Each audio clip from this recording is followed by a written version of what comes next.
नमो अरिहन्ताणम् नमो सिद्धाणम् नमो आयर्याणम् नमो उवज्झायाणम् नमो लोये सौवसाहूणम् कायोत्सर्गायताङ्गो जयति जिनपतिर्नाभिसूनुर्महात्मा मध्याह्ने यस्य भास्वा नुपरिपरिगतो राजते स्मोग्रमूर्तिः चक्रं कर्मेन्धनाना मतिबहुदहतो दूरमौदास्यवात स्फूर्जत्सध्यानवन्ये रिवरुचिरतरः प्रोद्गतो विस्फुलिङ्गः। पंच परमेष्टि भगवान की जय। देवादिदेव श्री 1008 ऋषभ देव भगवान की जय। परम पूज्य आचार्य श्री पद्मनंदी जी महाराज की जय। परम पूज्य आचार्य श्री विद्यासागर जी महाराज की जय। द्वादशांग जिनवाणी माता की जय।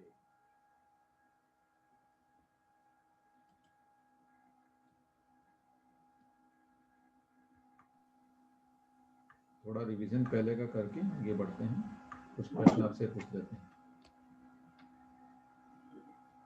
आचार्य महाराज ने मोक्ष का कारण क्या बताया है?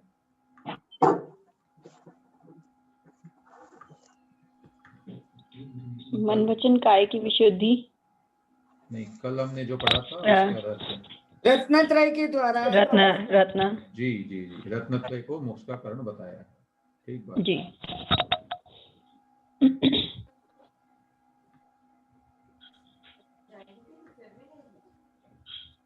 श्रावकों के द्वारा मोक्ष मार्ग को कैसे धारण किया जाता है? श्रावकों के लिए दान परंपरा से मोक्ष का कारण है। हाँ, उदाहरण क्या था उसका, जैसे जो कल बताया था आचार्य ने?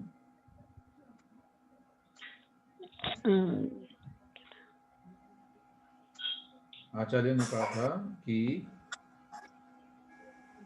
मोक्ष रत्नत्रय से होता है, रत्नत्रय का पालन मुनिराज के शरीर से होता है, उस शरीर का संचालन अन्न से होता है और वह अन्न जो है श्रावक के द्वारा आहार दान में दिया जाता है। इसलिए उसका जो आधार बनता है वो श्रावक बन जाता है जी। चलिए ठीक है, आगे बढ़ते हैं। आज पद्य क्रमांक 212 है और उच्चारण जो भी करना चाहते हैं वो अनम्यूट कर लेंगे। बाकी हाँ, राखी जैन जी कर रहे हैं आज, है ना? बाकी अनम्यूट कर लें, सॉरी म्यूट कर ले बाकी। ठीक है। मूले तनुस्तदनुधावति वर्धमाना मूले तनुस्तदनुधावति वर्धमाना यावच्छिवं सरिदिवानिशमासमुद्रम् यावच्छिवं सरिदिवानिशमासमुदम् लक्ष्मीः सदृष्टिपुरुषस्य यतीन्द्रदान लक्ष्मी सदृष्टिपुरुषस्य यतीन्द्रदान पुण्यात् पुरः सह यशोभिरतिद्फेनैः पुण्यात् पुरुष रतिद्वफेने रतिद्व है क्या भैया जी? हाँ, ध है ये, ध डबल आधा ध और फिर ध, रतिद्वफेने। ठीक। मूले तनुस्तदनुधावति वर्धमाना यावच्छिवं सरिदिवानिशमासमुद्रम् लक्ष्मीः सदृष्टिपुरुषस्य यतीन्द्रदान पुण्यात् पुरः सह यशोभिरतिद्फेनैः।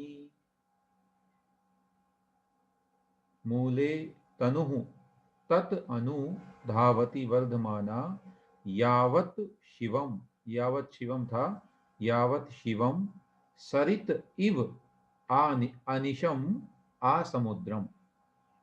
उसके उपरांत सबसे अंतिम पंक्ति में यशो भी ही अतीध फेनैहि, यशो भी ही अतीध फेनैहि, और एक शब्द होगा पुण्यात और पुरः, ये अलग अलग हो जाएंगे। जब इनका अन्वय बनाते हैं तो यतीन्द्र दान पुण्यात सदृष्टि पुरुषस्य लक्ष्मी ही यशोभिः सह शिवम यावत पुरः मूले तनुः तदनु वर्धमाना सरित इव अतीद फेनैः आसमुद्रम अनिशम धावती। अन्वय इस तरह से बन सकता है, और एक अन्वय नीचे हमने अन्वयार्थ में बनाया है, वैसे भी कैसे भी समझें उसको। अर्थ क्या जरा देखते हैं इसका। मूले, मूल में अर्थात आरंभ के समय, आरंभिक अवस्था में, तनुहु माने छोटी होती है, सकरी होती है, तदनु उसके बाद, अतीद फेनैहि सह अर्थात अतिशय फेन के साथ, बहुत सारे उसमें झाग इत्यादि फेन जो आता है उस फेन के साथ में, आ समुद्रम समुद्र पर्यंत, वर्धमाना यानी बढ़ती हुई, सरित इव अर्थात नदी के समान। जैसे नदी जो है जब कहीं से निकलती है तो बड़ी छोटी होती है, बिल्कुल उसकी धारा जो है बहुत ही लघु होती है, लेकिन जब वह आगे बढ़ती जाती है तो धीरे धीरे उसकी चौड़ाई अथवा उसका विस्तार जो है बढ़ता जाता है, और समुद्र तक पहुंचते पहुंचते तो बहुत विशाल हो जाता है।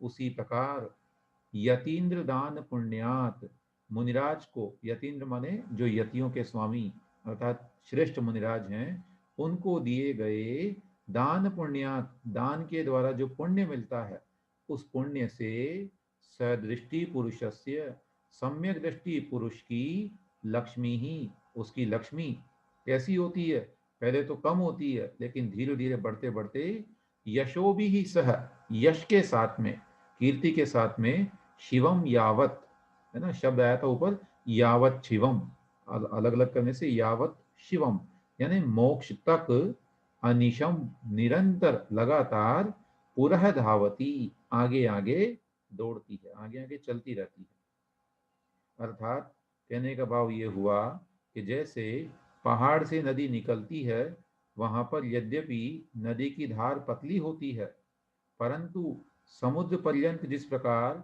फेन सहित वह नदी उत्तरोत्तर बढ़ती ही चली जाती है, उसी प्रकार यद्यपि सम्यक दृष्टि के पहले जो है लक्ष्मी थोड़ी होती है, परंतु मुनीश्वरों को दिए हुए दान के प्रभाव से कीर्ति के साथ मोक्ष पर्यंत वह इंद्र, अहमिंद्र, चक्रवर्ती, तीर्थंकर आदि रूप से दिनों दिन बढ़ती ही जाती है। इसलिए सम्यक दृष्टि को दान अवश्य देना चाहिए। सरल है बिल्कुल, उदाहरण भी बड़ा अच्छा दिया महाराज ने, और आप लोगों ने देखा भी होगा, अनुभव किया होगा। अमरकंटक के दर्शन जिन्होंने किए हों तो वहां से एक नदी निकलती है, एक नहीं दो निकलती है, एक तो नर्मदा और एक सोन नदी, है ना। किया मैम भैया हाँ जी। हाँ, बहुत बढ़िया। नर्मदा का तो उद्गम स्थान है। हाँ वही कह रहे हैं हम। तो हाँ, नर्मदा जब वहां से उद्गम स्थान। निकलती है, और सोन नदी भी निकलती, दो निकलती वहां से। हाँ, तो ये दो हैं। हाँ, तो नर्मदा जब निकलती तो हम देख के आए हैं, आप लोग भी देखे होंगे कि बिल्कुल छोटी हाँ, छोटी मैं भी धाराएं, गई। हाँ छोटी छोटी धाराएं वहां से आरंभ होती है, आगे बढ़ते फिर बढ़ते, नीचे जाके बहुत बड़ी नदी बनती है, हाँ वहाँ जैसे कोई समुंदर है, जबलपुर में आगे झरना है देखें, बहुत बड़ा। हाँ जबलपुर में इतना विशाल झरना है। और फिर उसके उपरांत आगे जब बढ़ते हैं नदी गुजरात में, तो और ज्यादा जो है वो बड़ी होकर के, और समुद्र में जब मिलती है तो विशाल उसका फैलाव हो जाता है। ऐसे ही अनेक नदियां हैं, गंगोत्री, यमुनोत्री जो भी हैं, वे सब इसी स्वरूप के साथ चलती हैं। ठीक उसी प्रकार से हमारा पुण्य यद्यपि इस पर्याय में अल्प हो सकता है, लेकिन यदि मुनिराज को दान देते हैं तो निश्चित रूप से कुछ कालोपरांत वह बढ़ते बढ़ते बहुत विशाल स्वरूप धारण कर लेता है। चलिए आगे बढ़ते हैं। प्रायः कुतो गृहगते परमात्म बोधः, प्रायः कुतो ग्रहगते परमात्म बोध, शुद्धात्मनो भुवि यतः पुरुषार्थ सिद्धिः, शुद्धात्मनो भुवि यतः पुरुषार्थ सिद्धि दानात् पुनर्ननु चतुर्विधतः करस्था दानात् पुनर्ननु चतुर्विधत करस्था सालीलयैव कृतपात्रजनानुसङ्गात् सालील एव कृत पात्र जनानुसंगात। ये पुनोच्चारण करते हैं हम सभी। प्रायः कुतो गृहगते परमात्मबोधः शुद्धात्मनो भुवि यतः पुरुषार्थसिद्धिः दानात् पुनर्ननु चतुर्विधतः करस्था सालीलयैव कृतपात्रजनानुसङ्गात्। प्रायः कुतः गृहगते परमात्मबोधः शुद्धात्मनः भुवि यतः पुरुषार्थसिद्धिः दानात् पुनः ननु चतुर्विधतः करस्था सा लीलया एव कृतपात्र जन अनुसंगात। अन्वय से अर्थ बिठाते हैं इसका। गृहगते प्रायः परमात्म बोधः कुतः, यहाँ एक वाक्य हो गया कि गृहगते जो घर में विराजमान है अर्थात गृह में रहते हैं, ऐसे गृहस्थ व्यक्ति के प्रायः परमात्म बोधः कुतः, परमात्म तत्व का आत्मा का बोध कहाँ से होगा। घर की गृहस्थ अवस्था में वो संभव नहीं है। क्यों नहीं है? यतः क्योंकि भुवि इस पृथ्वी पर शुद्धात्मनः शुद्धात्मा के ही अर्थात जिनकी आत्मा पवित्र हो गई है, रत्नत्रय से जिन्होंने अपने आत्मा को पवित्र बनाया है, ऐसे मुनिराज के ही पुरुषार्थ सिद्धि ही भवती, पुरुषार्थ की सिद्धि होती है, आत्मा की सिद्धि होती है ना। धर्म काम और मोक्ष जो ये पुरुषार्थ हैं, तो इनमें से मोक्ष पुरुषार्थ को पुरुषार्थ कहा गया मुख्य रूप से। जब तक मोक्ष का या धर्म का जो आचरण न हो तब तक बाकी तीन भी जो है वो पुरुषार्थ संज्ञा को प्राप्त नहीं होते हैं। तो कह रहे हैं कि केवल शुद्धात्मा के ही जो है पुरुषार्थ की सिद्धि होती है, माने आत्मा की सिद्धि होती है। ननु निश्चित रूप से, पुनः फिर भी, चतुर्विधतः दानात् चार प्रकार का जो दान है, औषधि दान, अभय दान, आहार दान और ज्ञान दान, या औषधि शास्त्र, अभय, आहारा, इन चार प्रकार के दान से कृत पात्र अनुसंगात, पात्र माने हम समझते ही हैं तीन प्रकार के जो पात्र हैं मुनिराज इत्यादि, उन पात्रों के साथ किए गए अनुसंग से अर्थात उनकी संगति के प्रभाव से सा यानी वह पुरुषार्थों की सिद्धि, आत्मा की जो सिद्धि है वह लीलया एव अर्थात लीला में ही माने खेल खेल में ही करस्था भवती हाथ में आ जाती है, कर में स्थित हो जाती है, माने हाथ में स्थित हो जाती है। तो कहने का अभिप्राय है, भावार्थ में कह रहे हैं कि जिस परमात्मा के ज्ञान से धर्म, अर्थ, काम और पुरुषार्थ मोक्ष रूप चार पुरुषार्थों की सिद्धि होती है, उस परमात्मा का ज्ञान सम्यक दृष्टि को घर में रहकर कदापि नहीं हो सकता। ये सत्य है। लेकिन कैसे होगा? उन पुरुषार्थों की सिद्धि, फिर भी उन पुरुषार्थों की सिद्धि उत्तम आदि पात्रों को आहार, औषधि, अभय, शास्त्र, इस प्रकार चार प्रकार के दान देने से पल भर में ही हो जाती है। ये दान का प्रभाव है। इसलिए धर्म, अर्थ आदि पुरुषार्थों के अभिलाषी सम्यक दृष्टियों को उत्तम आदि पात्रों को अवश्य दान देना चाहिए। कहने का मतलब ये हुआ यहाँ पर कि दान देने से बोध की प्राप्ति होती है, सम्यक बोध की, सम्यक ज्ञान की प्राप्ति भी होती है। ये आचार्य महाराज यहाँ पर सिद्ध कर रहे हैं, है ना। सामान्य से तो नहीं होगी। जो गृहस्थ व्यक्ति है उसको आत्मसिद्धि या आत्मबोध पूर्ण रूप से संभव नहीं है, लेकिन यदि वह मुनिराजों को दान देते हैं तो उसके प्रभाव से और पुण्य के उदय से निश्चित रूप से आत्मलाभ और आत्मबोध की प्राप्ति हो जाती है। कोई जिज्ञासा हो तो पूछ सकते हैं।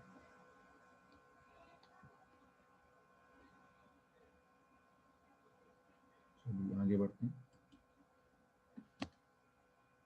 नामापि यः स्मरति मोक्षपथस्य साधो नामापि यः स्मरति स्मरति मोक्षपथस्य साधो राशोक्षयं व्रजति तद्दुरितं समस्तम् रासुक्षयं व्रजन्ति तद्दुरितं समस्तम् यो भक्तभेषजमठादिकृतोपकारः यो भक्तभेषजमठाधिकृतोपकार संसारमुत्तरति सोऽत्र नरो न चेत्रम् संसारमुत्तरति सोऽत्र नरो न चित्रम्। पुनः पढ़ें। नामापि यः स्मरति मोक्षपथस्य साधो राशोक्षयं व्रजति तद्दुरितं समस्तम् यो भक्तभेषजमठादिकृतोपकारः संसारमुत्तरति सोऽत्र नरो न चेत्रम्। नामापि, नाम अपि, और कहाँ संधि है? साधो राशु लिखा था, साधो हो आशु, और फिर तद दुरितम, तत् प्लस दुरितम, और अंत में कृतोपकार है, कृत उपकार है, संसारम उत्तरति, है ना, संसार मुत्तरति है, संसारम उत्तरति सह अत्र नरः न चित्रम। अन्वय देखें इसका। यह मोक्ष पथस्य साधोः नाम अपि स्मरति तत् समस्तम दुरितम आशु क्षयं व्रजति। यह भक्त भेषज मठ आदि कृत उपकारः सह नरः संसारम उत्तरति अत्र चित्रम न। ये अन्वय जो हमने अभी पढ़ा, यदि आप इसको हिंदी अर्थ जानने के बाद एक बार पढ़ते हैं तो आपको संस्कृत भी थोड़ा समझ में आने लगेगी। तो ठीक है, इसको आप लोग कोशिश करिएगा, अगर स्क्रीनशॉट वगैरह लेकर के, या हम अभी पढ़ा लेंगे एक बार दोबारा। देखते हैं इसका अर्थ पहले। यह माने जो मनुष्य मोक्ष पथस्य साधु हो, मोक्ष मार्ग में स्थित साधु का नाम अपि स्मरति, नाम भी स्मरण करता है, अर्थात जो सच्चे मुनिराज हैं उनका यदि नाम भी स्मरण किया जाए, नाम भी लिया जाए, तो तत् यानी उसके, समस्तम दुरितम सारे पाप, आशु क्षयम व्रजति जल्दी ही क्षय को प्राप्त हो जाते हैं। और यह तो फिर मतलब ये तो सामान्य बात हो गई कि नाम लेने से ही सारे पाप नष्ट हो जाते हैं। तो फिर यह यानी जो भक्त भेषज मठ आदि कृत उपकार है, भक्त का मतलब यहाँ पर भोजन, कहीं कहीं पर भुक्त शब्द भी मिलता है। तो भोजन यानी आहार, भेषज माने औषधि, और मठ यानी जो वसति का बनाते हैं, गुफा इत्यादि बनाना, मठ इत्यादि बनाना, उसके द्वारा कृत उपकार है, उपकार करते हैं। जिस व्यक्ति ने मुनिराज को अथवा अन्य जो भी पात्र हैं उनको भोजन यानी आहार दान, औषधि दान, और मठ यानी वसति का दान, और भी जो चौथा बच गया है शास्त्र, वो भी इसमें ले लेंगे आदि से, शास्त्र इत्यादि के माध्यम से जो उपकार करता है मुनिराजों पर, सह नरः वह मनुष्य तो संसारम उत्तरति, संसार से उतर जाता है, माने संसार को पार कर लेता है। अत्र चित्रम न, इसमें कोई आश्चर्य की बात नहीं है, क्योंकि जब नाम लेने से पाप नष्ट हो जाते हैं तो साक्षात उनके कर पात्र में भोजन का दान देना अथवा औषधि देना, उनके लिए मठ इत्यादि बनवाना, शास्त्र दान करना, ये तो बहुत बड़ी बात हो गई। इससे तो निश्चित रूप से संसार से पार हो ही जाएंगे। भावार्थ, जो मनुष्य मोक्षार्थी साधु का नाम मात्र भी स्मरण करता है, उसके समस्त पाप क्षण भर में नष्ट हो जाते हैं। किंतु जो भोजन, औषधि, मठ आदि बनवाकर मुनियों का उपकार करता है, वह संसार से पार हो जाता है। इसमें आश्चर्य क्या है? अर्थात ऐसे उपकारी को तो मोक्ष होना ही चाहिए। है ना। मठों से एक शब्द यहाँ थोड़ा संस्कृति की ओर जा रहा है। अब आजकल तो भारतीय संस्कृति में जैन परंपरा के अलावा अन्य परंपराओं में मठों की परंपरा ज़्यादा रही है।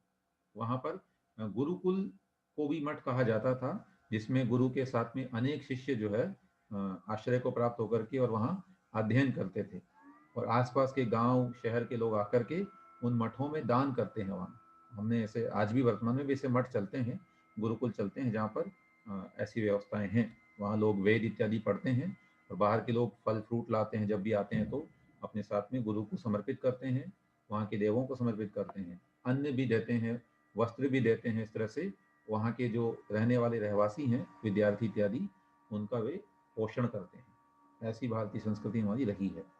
अब इसको जैन संस्कृति में देखेंगे तो मठ का मतलब यहाँ पर उनके लिए वसति का इत्यादि बनवाना, है ना। जैसे मोड़बिद्री में विद्यमान है, वहाँ कितने शास्त्र इत्यादि रखे हुए हैं। गोमटेश्वर बाहुबली के दर्शन करें तो वहाँ पर भी अनेक गुफाएं इत्यादि इस तरह से बनी हुई है, जैसे भद्रबाहु गुफा इत्यादि वहाँ पर है। तो वहाँ की संरचना को देख के लगेगा कि ये राजाओं इत्यादि ने जो बनवाया, वे मुनियों के लिए कितना बड़ा अच्छा कार्य किया, ताकि मुनिराज वहाँ रह करके और अच्छी साधना कर सकें। इस पर थोड़ा और प्रकाश डालना चाहेंगे।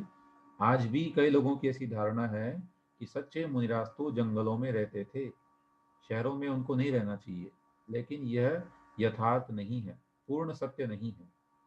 मुनिराज को एकांत में रहना चाहिए, ऐसा आदेश है। तो एकांत मंदिर में भी संभव है, जो धर्मशालाएं आजकल की व्यवस्थाओं के अनुरूप बनाई जाती है, उनमें भी संभव है। हम स्वयं देखें कि मंदिरों की जो धर्मशाला रहती है, उनमें जब मुनिराज आते हैं तभी वहाँ कोई आना जाना होता है ना। श्रावक इत्यादि दर्शनार्थी जाते हैं, अदरवाइज तो वो केवल जंगल की तरह ही तो रहती हैं, बिल्कुल निर्जन है। वहाँ कोई पक्षी भी कोई आ जाए तो आ जाए, अन्यथा व्यक्तियों का जाना होता नहीं है। सारी धर्मशालाएं खाली रहती हैं। तो इस तरह से हमें कभी मन में ये नहीं सोचना चाहिए, अथवा लोगों की जो धारणा है ये नहीं बनानी चाहिए कि मुनिराज केवल जंगल में ही रहते हों। वहाँ जंगल या उपवन का तात्पर्य है एकांत में रहना। निर्जन शब्द का प्रयोग किया गया है कि निर्जन में रहे। आपने पढ़ा होगा, पहले भी आए होंगे यहाँ कई शब्द निर्जन में आया है। इष्टोपदेश में भी हमने पढ़ा था, सजने वनेवा, अर्थात लोगों के साथ रहे, अथवा उसका विपरीत उन्होंने वन कहा है। सजन और वन दो शब्द लिए। सजन का मतलब जनता से सहित, और वन का मतलब जनता से रहित। तो ये सारे स्थान भी जनता से रहित ही होते हैं। चलिए आगे बढ़ते हैं। तो निश्चित रूप से हमें भैया जी, जो माता जी महाराज को जो पिच्छी कमंडल वगैरह देते हैं, हाँ वो हाँ फिर क्या चीज में आता है? हाँ, वो संयम के उपकरण दान में आएगा। वो अच्छा। अभयदान के लिए ही है, क्योंकि उससे जीवों की रक्षा होती है। और यहाँ पर जो मठों में बच्चे लोग पढ़ते हैं, जैसे ऊंचा में, बाहुबली में, हाँ कनकगिरी वगैरह में, हाँ भट्टारक जी लोग पढ़ाते हैं, तो वो मठों में पढ़ाई तो करते हैं। हाँ, तो अच्छी बात है। वो गुरुकुल की परंपरा है। जैसे हम अपने संस्थान को हाँ। भी एक तरह से बता सकते हैं, सांगानेर संस्थान है। हाँ, तो भैया जी जैसे हम लोग वहां दान और देते हैं, तो वो ठीक ही है देना ना? चाहिए, बिल्कुल देना चाहिए। जघन्य पात्र में तो आएंगे ही। वो जो श्रावक पढ़ रहे हैं, हम्म। वहां पर विद्यार्थी पढ़ रहे हैं, वो हाँ, वहीं रहते हैं, वहीं खाना पीना करते हैं, बिल्कुल वहीं बिल्कुल, परिसर। हम उनको अविरत सम्यक दृष्टि पात्र में हमें उनको गिनना चाहिए, और चारों प्रकार का दान उनको देना चाहिए। जय जिनेन्द्र भैया जी। हाँ जी। भैया जी, आजकल जैसे आपने बोला मठ, तो जो आपने बताया जैन बद्री और गोमटेश्वर बावली, वो तो सब ठीक है, पर आजकल जो ये गुप्ती धाम, सस्ती धाम, इस तरह के नामों से जो बन रहे हैं, तो ये तो उचित नहीं लगता मेरे को। इस पर देखिए, व्यक्तिगत नाम से तो हम नहीं कहना चाहेंगे। अब उसमें दो बातें हैं। कोई भी धाम या नाम रखा जाता है जब, तो रखने वाला कौन है। उसमें यदि समाज के लोग गुरु के प्रभाव से प्रभावित होकर के, गुरु के श्रद्धावशात जो है वे उनके नाम से यदि नाम रख रहे हैं, तो उसमें अलग बात है, और उसमें कोई दोष नहीं है, है ना। तीर्थ क्षेत्र अगर डेवलप हुआ है और अगर भक्ति वशात उनके नाम से रखा जाता है, तो कोई दिक्कत नहीं है। बहुत सारे ऐसे हैं, उदाहरण हो सकते हैं। लेकिन अब उसमें अगर तथा जो मुनिराज अथवा हरिका माता जी अथवा जो भी तपस्वी हैं, उनका यदि ऐच्छिक उसमें है, तो उनको दोष लगेगा। बाकी श्रावकों को तो क्या दोष है, उनके लिए तो अच्छी बात है कि वे अपने गुरु के नाम से जो है रखते हैं। जैसे हम आचार्य कुंदकुंद के नाम से रखें, समंतबद्ध स्वामी के नाम से रखें, तो ये गौरव की बात होती है हमारे लिए। इसी प्रकार वर्तमान कालीन तपस्वियों के नाम से भी यदि हम ऐसी तीर्थ क्षेत्रों अथवा संस्थाओं का नाम रखते हैं पर तो भैया ये, जी एकाधिकार हो जाता है फिर तो ये गलत है ना। हाँ, ये पंथवाद और ये एकाधिकार अथवा इस तरह से जो होता है ये दोषपूर्ण है। बाकी हम भी यदि वहां जाते हैं दर्शन करने तो हम तो आनंदित ही होते हैं। जैसे आपने हाँ सस्ती धाम का आनंदित। नाम लिया तो बड़ा अच्छा लगता है हम्म। वहां जाने से कि कितनी अच्छी प्रतिमा जी हैं, और मनोभावन बिल्कुल वहां पर जो है मन लगता है दर्शन नहीं पर करने से। एक बार सुधासागर जी महाराज जी ने बोला था उसके आगे से वो 4 बार निकल गए पर उन्होंने दर्शन नहीं किए क्योंकि उसका नाम स्वस्ति धाम है। यदि उसका नाम पार्श्व धाम या कुछ भी होता तो कि मैं दर्शन करता, ऐसा उन्होंने बोला हमको दिन की क्लास में। अच्छा अच्छा अच्छा। हाँ, तो ये गुरुदेव का निर्णय है जो भी है इसमें। देखिए संघों में भी फिर अन्य व्यवस्थाएं होती है, उसमें आपको 1 मिनट में जो है थोड़ा बताता हूँ।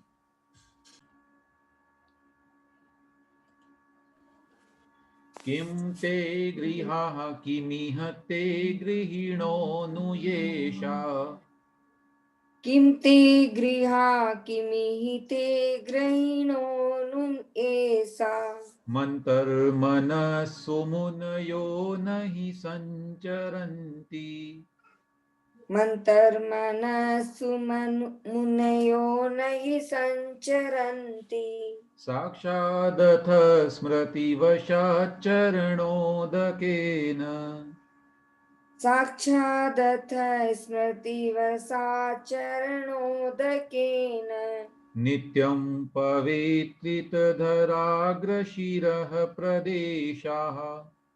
नित्यं पवित्रितधराग्रशिरप्रदेशा।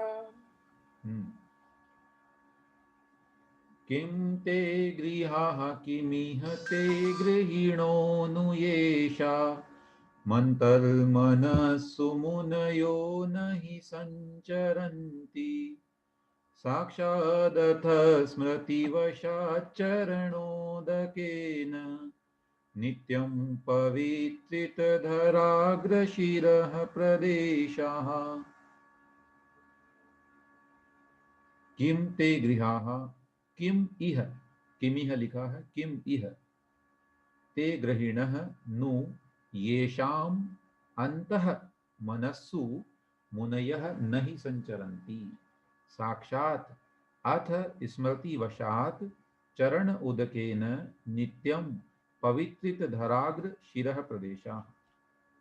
कह रहे हैं इह, इस संसार में, ते गृहाः किम, वे घर, क्या घर हैं, अर्थात वे घर कोई घर नहीं कहलाते हैं, वास्तव में उनकी ग्रह संज्ञा होना बेकार है। ते ग्रहिणः किम, वे गृहस्थी भी किस काम के, वे कैसे गृहस्थ हैं, नु, निश्चित रूप से, निश्चय से, ये शाम, जिनके, अंतः मनस्सु, इसमें 2 शब्द हैं, अंतः यानी अंदर, तो किनके अंदर, घरों के अंदर, और मनस्सु को लगाएंगे गृहस्थों के साथ में, तो उन जिन गृहस्थों के मन में, तो जिन घरों के अंदर और जिन गृहस्थों के मन में साक्षात, है ना, घर में तो लगाएंगे साक्षात, और अथ उसके उपरांत मन में लगाएंगे स्मृति वशात यानी स्मरण करने के कारण से, चरण उदकेन, मुनिराजों के चरण जल से, ऐसे मुनिराज जो अपने चरण जल से नित्यम पवित्रित धराग्र शिरः प्रदेशा, हमेशा पवित्र कर देते हैं, धरा यानी धरती के अग्रभाग के शिरः प्रदेश को, ये जो जमीन है, जो रत्न शर्करा इत्यादि जो पृथ्वी कहलाती है उसमें से जो सबसे ऊपर वाली पृथ्वी हमारी है, उस पृथ्वी के अग्र प्रदेश को मुनिराज अपने चरणों से पवित्र कर देते हैं। ऐसे मुनिराज, ऐसे मुनयः नहीं संचरंती, नहीं आते हैं, संचरण नहीं करते हैं। क्या मतलब, जिन घरों में मुनियों का आहार नहीं होता हो, भाई घर में क्यों आएंगे मुनिराज, केवल और केवल एक आहार लेने के लिए। 2 ही प्रसंग होते हैं जब मुनिराज किसी घर में प्रविष्ट होते हैं, एक आहार के लिए और दूसरा यदि किसी की समाधि। समाधि हो रही हो, है ना। तो जिन घरों में मुनिराजों का प्रवेश नहीं होता है वे घर घर नहीं है। इसी प्रकार जिन लोगों के मन में उन मुनिराजों का स्मरण नहीं है, उनका प्रवेश नहीं है, वे व्यक्ति भी, वे गृहस्थी भी गृहस्थी नहीं है ना। अर्थ देखिए भावार्थ, जिन मुनियों के चरण कमल के जल से, जल स्पर्श से घरों की भूमि पवित्र हो जाती है तथा जिन गृहस्थों के मस्तक भी पवित्र हो जाते हैं, उन उत्तम मुनियों का जिन जिन घरों में संचार नहीं है तथा जिन गृहस्थों के मन में भी मुनियों का प्रवेश नहीं है, वे घर तथा गृहस्थ दोनों ही बिना प्रयोजन के हैं। इसलिए गृहस्थों को उत्तम आदि पात्रों को अवश्य दान देना चाहिए, जिससे मुनियों के आगमन से उनके घर पवित्र बने रहें तथा उनका गृहस्थपना भी कार्यकारी गिना जावे। एक बड़ा अच्छा वाक्य याद आया। अभी आजकल स्टेटस जो लगाए जाते हैं व्हाट्सएप इत्यादि पे, तो महाराज श्री के वचन भी लगाए जाते हैं उसमें। तो एक वाक्य आया था पूज्य सुधासागर जी महाराज का कि जिन घरों में मुनिराजों को आहार नहीं दिया जाता है, वे घर केवल प्रसूति का गृह और मरघट के समान है। मतलब उन घरों में केवल लोग जन्म लेते हैं और मर जाते हैं, है ना। प्रसूति का गृह मतलब जहाँ पर जन्म होता हो, और मरघट यानी जहाँ मरण होता हो। तो वे केवल मरघट और प्रसूति का गृह से बढ़ के कुछ भी नहीं है। उन घरों की कोई शोभा नहीं है। कितनी बड़ी बात है। इसलिए अवश्य ही हमें प्रयास करना चाहिए कि हमारे घर में संतों के चरण अवश्य पड़े। ठीक, चलिए जिनवाणी स्तुति करते हैं।